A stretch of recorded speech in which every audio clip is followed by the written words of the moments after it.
Let's make a short and crisp video जो आपको किसी भी कॉम्पिटिटिव एग्जाम, चाहे आप कोई भी जॉनर में प्रिपेयर कर रहे हो, उसमें काम आएगी। देखिए, मैंने काफ़ी सालों तक कॉम्पिटिटिव एग्जाम की तैयारी की है, काफ़ी सालों तक स्टूडेंट्स को पढ़ाया है जो अलग अलग एग्जाम्स की तैयारी कर रहे हैं, उन्होंने क्लियर भी किया है। And I have also had a word with a lot of working professionals जिनके एक्सपीरियंस से, टोटलिटी से आज मैं आपको टोटल 5 स्टेप्स बताने जा रही हूँ जो आपको कोई भी कॉम्पिटिटिव एग्जाम को क्लियर करने में, उसे एस करने में मदद करेंगे। अगर आप इन 5 चीज़ों को कर रहे हैं और सही से कर रहे हैं तो आपके एग्जाम को क्लियर करने से कोई भी नहीं रोक सकता। शायद आपको ये चीज़ें पता होंगी या शायद आपको इसके रिमाइंडर की जरूरत होगी, बट फॉर श्योर ये 5 स्टेप्स आपके काम आने वाले हैं। तो चलिए इनके बारे में जल्दी से जानते हैं here in learn with Finology with me Himanshi. सबसे पहली बात करने से पहले आप अपने आप से ये सवाल पूछो कि अगर आप फुटबॉल की गेम की तैयारी कर रहे हो तो वॉलीबॉल के कोर्ट में तो प्रैक्टिस नहीं करोगे। सबसे पहले आप अपने कोर्ट में प्रैक्टिस करोगे, अपने कोर्ट को देखोगे, अपनी प्ले फील्ड को भापोगे। वैसे ही जब आप किसी भी एग्जाम की तैयारी कर रहे हो तो ये आपको देखना है कि आपका प्ले फील्ड क्या है। बैंकिंग की एग्जाम की डिमांड अलग है, यूपीएससी की डिमांड अलग है, similar to the demand of different games. तो अपने गेम की डिमांड और अपने एग्जाम की डिमांड को समझने के लिए नंबर 1 स्टेप है syllabus dissection.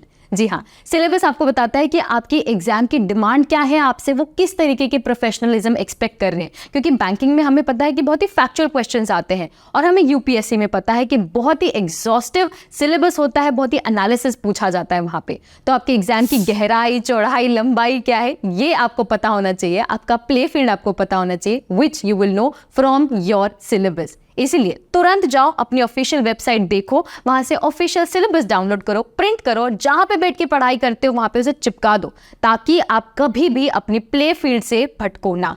That was number 1। अपनी फील्ड को जानने के बाद अब चलिए कुछ रूल्स एंड रेगुलेशंस भी समझ लेते हैं। सिलेबस से थोड़ा बहुत तो समझ आता है, बट मेजरली पहले कैसे गेम्स होते आए हैं, किस तरीके से कैसे प्लेयर्स ने स्ट्रैटेजिकली परफॉर्म किया है, उससे सीखना बहुत जरूरी है।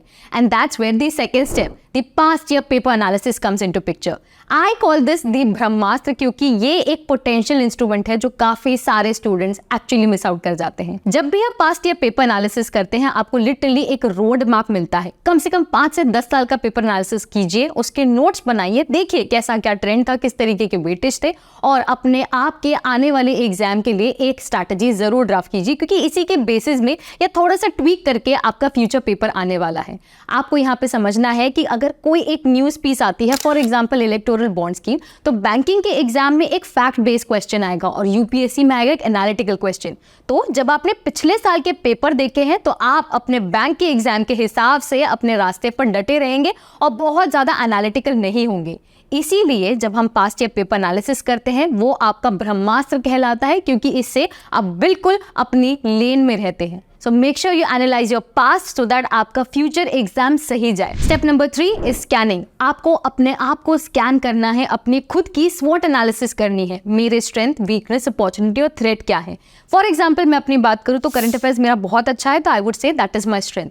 मेरा मैथ्स काफी ज्यादा वीक है, मैं काफी बुद्धू वाली हरकतें करती हूँ तो that would be my weak area. Logical reasoning में थोड़ी स्कोप है, मैं थोड़ी मेहनत करूँ तो ज्यादा मार्क्स ले आ सकती हूँ, that would B opportunity. And threat for me would be English क्योंकि काफी ज्यादा कमजोर है, मैं कितनी भी मेहनत करूं खराब ही मार्क्स आते हैं। अब जब मुझे ये पता चल गया है तो उस हिसाब से मेरी तैयारी की जो स्ट्रैटेजी है वो भी काफी ज्यादा बदल जाती है क्योंकि अब मैं अपने स्ट्रेंथ वाले एरिया में बहुत ज्यादा फोकस ना करके भी स्कोर कर पाऊंगी, अपने वीक एरिया पे ज्यादा कम काम कर पाऊंगी, लॉजिकल में थोड़ी और ज्यादा मेहनत कर पाऊंगी, प्रैक्टिस ला पाऊंगी और थ्रेट में मैं कोशिश करूंगी कि सिर्फ कट ऑफ क्लियर कर सकूं क्योंकि कितनी भी कोशिश करूं तो वहां मार्क्स आ नहीं रहे हैं।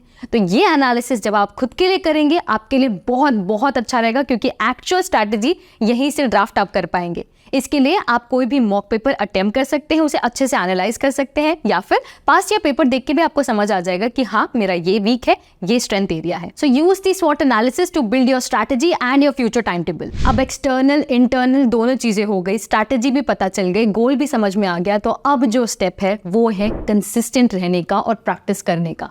आपने देखा होगा 75 डे चैलेंजेस आजकल काफी फेमस हो रहे हैं, उससे लोगों को बहुत सारे मिलियन फॉलोवर्स भी मिल रहे हैं। तो जब लोग ऐसे कंसिस्टेंट और प्रैक्टिस प्रैक्टिस करके, रेगुलर होके, फोकस करके इतने मिलियन फॉलोअर्स ला सकते हैं, तो आप एक एग्जाम को तो डेफिनेटली क्लियर कर सकते हैं।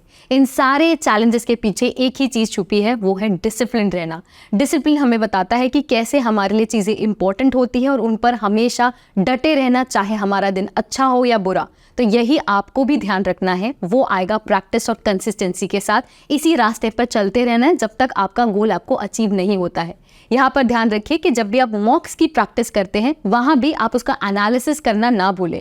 ध्यान रखिए क्वालिटी ओवर क्वांटिटी, यानी कि बहुत सारे मॉक सॉल्व करके आप एग्जाम फेस कर लेंगे ये ज़रूरी नहीं है, बट उनका एनालिसिस करके ज़रूर आगे बढ़ेंगे, ये ध्यान रखना। I have had a word with toppers as well.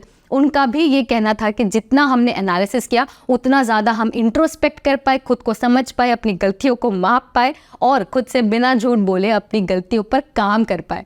ये सारी चीज़ें जो मैं आपको बता रही हूँ 100% काम आने वाली है। So make sure you practice and stay consistent, क्योंकि 75 डे चैलेंज की ही तरह यहाँ भी यही चाबी काम आने वाली है। Last and the most important is to take care of your mental and physical health. Physical health because अगर हम साल भर तैयारी करते रहे और एग्जाम के दिन ही तबियत खराब हो जाए तो कोई मतलब ही नहीं रहेगा इतना कुछ पढ़ने का। इसलिए अच्छा खाएं, बाहर घूमें, एक्सरसाइज करें, सनबेदिंग करें, अपना ध्यान रखें और उसके साथ साथ मेंटल हेल्थ का भी ध्यान रखें, because we know that this exam is just a part of our bigger life. और फिर भी हमें पता है कि कुछ स्टूडेंट्स इतनी ज़्यादा इंपॉर्टेंस दे देते हैं इस एग्जाम को कि they tend to take some extreme steps. We need to understand कि कहाँ हमारे लिए ओवरवेलमिंग हो रहा है, कहाँ एक स्टेप बैक लेना है, कहाँ ब्रेक लेने की ज़रूरत है, कहाँ थोड़ा रिलैक्स करने की ज़रूरत है। इंटेंसिटी के साथ पढ़ाई करना है, जोश के साथ करना है, दैट तो yes we have to do, but you also need to understand कब आपको आराम से अपनी बाकी चीज़ों को भी साथ लेकर चलना है। So make sure you take care of your mental and physical health, which is very, very important. So those were the 5 good steps and the golden rules to crack any competitive exam. A lot of you might say कि ये तो बहुत easy और simple steps है, हमने तो सुने हैं फिर भी नहीं हो रहा है। अगर आपने सुने हैं और आप ये सच में कर रहे हैं, then it is only a matter of time, my friend. You are definitely going to crack it.